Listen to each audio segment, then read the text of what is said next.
Hello and welcome. My name is Rashim Mogha and I am your host for this Empowered Women of the World podcast. This podcast is for you. It is for me and it is for all women who want to take charge of their career and happiness. In this weekly podcast, we'll talk about technology, we'll talk about leadership, and we will talk about mindfulness. We will talk about how you can discover, visualize, and actualize your success, whatever that means to you. We will also talk about our common opponent, the conscious and unconscious bias, which we deal with on daily basis. And we'll share ways to navigate work politics. At the end of each podcast, I will share with you a tip or a free resource that you can use to be successful. It's going to be a fun ride, so hop on and join me on this journey every week. Now, today's podcast is inspired by a few women whom I have been coaching and also by many women leaders that I talk to frequently. And I often hear from them how they must work twice much harder, know twice much more than their male counterparts to prove themselves, to get the next level of promotion, to lead the projects that provides them more visibility, or to speak at a conference. And these women that we are talking about are high-performing women. I know these women personally. I've seen them in action. They're rock stars at what they do, but they face conscious and unconscious bias, and it's hard. It almost seems like they are being punished for being smart, assertive, and go-getters, being told that they are not good enough when they're actually killing it.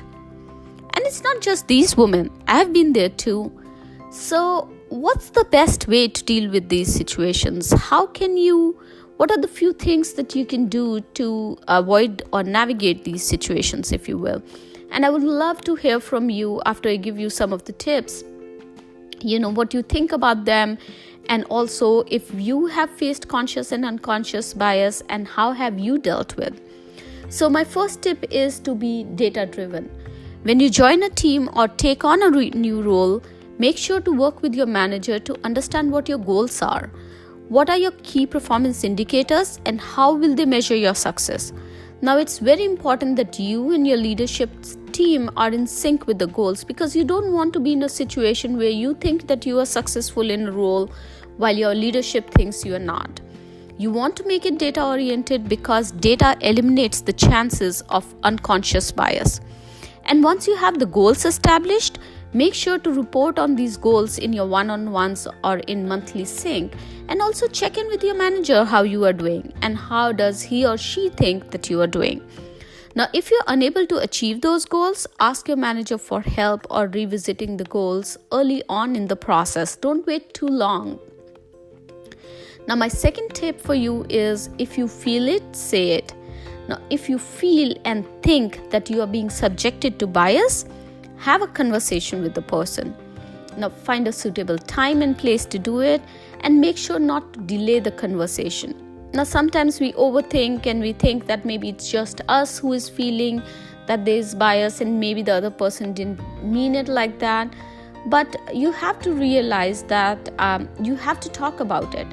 If it has bothered you enough to think about it, then it definitely needs to be spoken about and talked about. Now, sometimes people don't realize that they are biased until you point it out. So it's important to point it out before the other person forgets about it or has no recollection of the situation. The third tip that I have for you is to build resilience.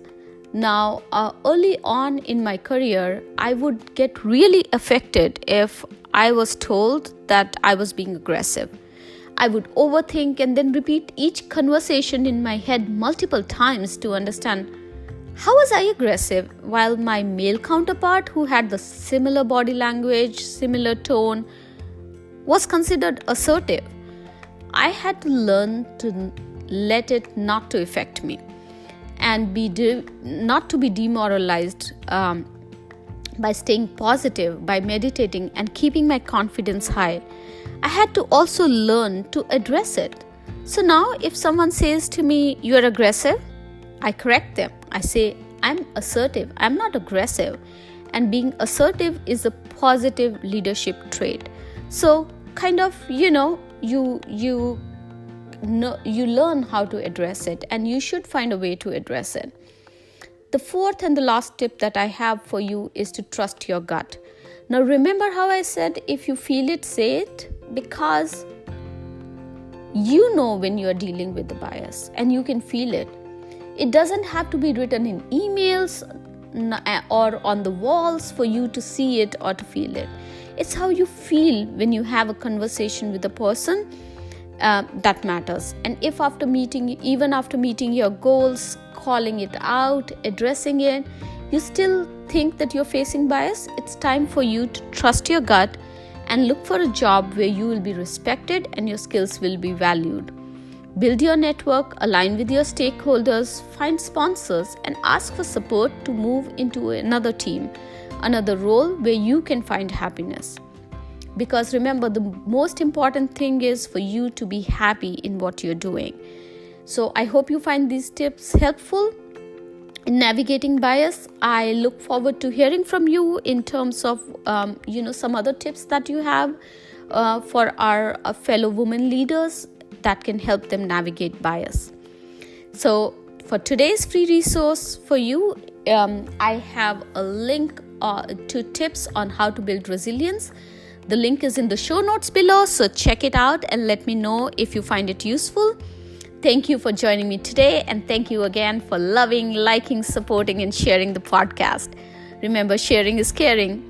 I love your feedback, emails, and messages, so please keep them coming. And our audience is growing exponentially each week, so we have a lot of requests coming in for new topics, which is awesome. I look forward to seeing you again in our next podcast. Till then, keep empowering the world.